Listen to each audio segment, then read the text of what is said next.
Bismillahirrahmanirrahim. Assalamualaikum warahmatullahi wabarakatuh. Tuan-tuan dan puan-puan yang dirahmati Allah sekalian. Hari ini kita akan sambung lagi pengajian kita. Kita belum habis lagi cerita tentang rangkap, tuan-tuan ya. Kita belum settle lagi pasal rangkap ni. Pelajaran asas dia saya dah jelaskan pada tuan-tuan. Jadi sekarang ni kita masih lagi dalam proses latihan, tuan-tuan ya. Jadi hari ini sebenarnya kita nak ambil, tuan-tuan ready tau? Kejap lagi kita ambil ayat yang ke-16 daripada surah Al-Baqarah. Yang ulaikal ladzina ishtarawud dalalata bil huda tu. Jadi kat situ saya nak tuan-tuan potong rangkap rangkap pertama sampai mana, rangkap kedua sampai mana. Rangkap kedua tu sampai habis lah So nanti dia ada 3 rangkap kat sini. So saya nak tuan-tuan tolong saya nanti tengok di mana rangkap itu berhenti, di mana rangkap itu habis Tapi saya nak ulang balik tuan-tuan, rangkap ada berapa jenis? Siapa ingat? Ada berapa? Ada dua. Siapa cakap 3? Saya tak kata 3, saya kata T je kan. 2 bukan 3, 2 saja tuan-tuan. Satu kita panggil rangkap isim, satu lagi kita panggil rangkap apa? Rangkap fi'il. Rangkap isim dan rangkap fi'il. Jadi kalau rangkap fi'il tuan-tuan tak ada masalah. Tengok apa ganti nama diri dia kan? Ganti nama diri dia tu rujuk kepada siapa? Dia rujuk pada siapa? Orang tu lah yang menjadi pelaku dia. Dia duduk, ganti nama dirinya apa? Dia siapa, rujuk pada siapa? Ahmad contohnya. So Ahmad tu pelaku kepada perbuatan duduk tu.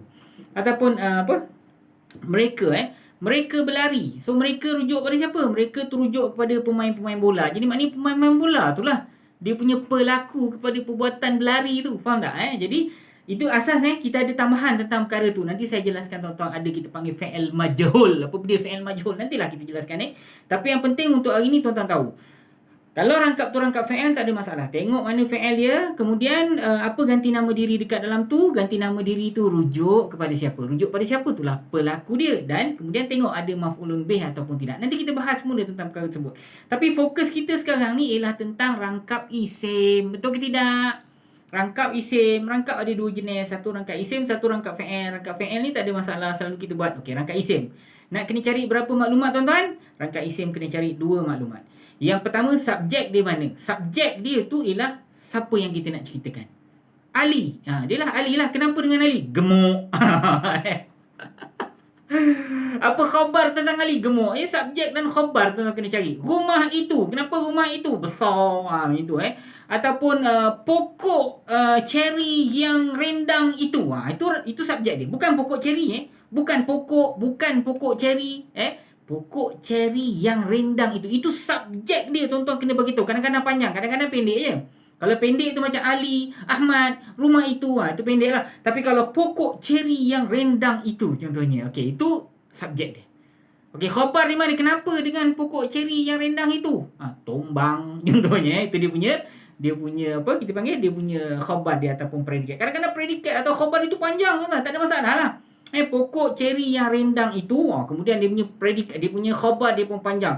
Telah ditanam oleh atuk saya semasa umur dia 25 tahun. Tuan-tuan boleh lah, tak ada masalah. Tapi yang penting bila tuan-tuan baca rangkap tu, tuan-tuan mesti kena tahu mana subjek dia, mana khabar dia. Katalah saya bagi contoh, ni tuan-tuan jawab sendiri Tuan-tuan jawab sendiri. Ni contoh bahasa Melayu supaya tuan-tuan senang Katalah saya nak bagi contoh Kerusi merah yang terdampar di tepi pantai itu telah diambil oleh adik saya. Okey, subjek cerita mana? Dengarlah sekali Kerusi merah yang terdampar di tepi pantai itu telah diambil oleh adik saya. Mana subjek dia? Bukan kerusi. Bukan kerusi merah. Sebaliknya, kerusi merah yang terdampar di tepi pantai itu. Saya percaya semua tuan-tuan jawab jawapan yang sama. Sampai itu, betul ke tidak? Jadi kejap lagi tuan-tuan kena beritahu saya. Sampai kalimat apa subjek dia? So dalam contoh saya tu ialah sampai itu Ustaz. Sampai itu. Khabar di mana? Telah diambil oleh adik saya. Itulah dia punya khabar dia. Mudah-mudahan tuan-tuan faham. Nanti kejap lagi bila kita sampai pada latihan kita, insya-Allah tuan-tuan akan mudah faham. So tuan-tuan kena ingat dalam pelajaran kita kali ini ialah tentang rangkap. So rangkap ada 2 jenis, satu rangkap fi'il, satu lagi rangkap isim. Macam mana nak kenal rangkap fi'il dan rangkap isim? Senang saja. Tengok kalimat yang mula-mula tuan-tuan jumpa dalam rangkap tu, isim ke fi'il. Kalau tuan-tuan jumpa fi'il dulu, maka rangkap tu fi'il punya lah. Kalau tuan-tuan jumpa isim dulu, maka rangkap tu isim punya lah. Kalau tuan-tuan jumpa haraf, nak buat apa? Haraf tinggalkan Ustaz. Tinggalkan, betul. Tinggalkan.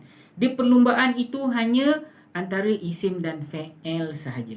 Kalau ada penambahan nanti kita bahas kemudian tuan-tuan yang esok. Saya tahu di kalangan tuan-tuan ni yang pernah belajar bahasa Arab. Ustaz yang macam tu. Sabar. Kita belajar ikut peringkat. Yang ni peringkat asas untuk pelajaran apa kita panggil rangkap ni. Tuan-tuan kena mahirkan yang asas ni dulu, baru bila kita masuk pada benda-benda lain, tuan-tuan akan jadi masalah.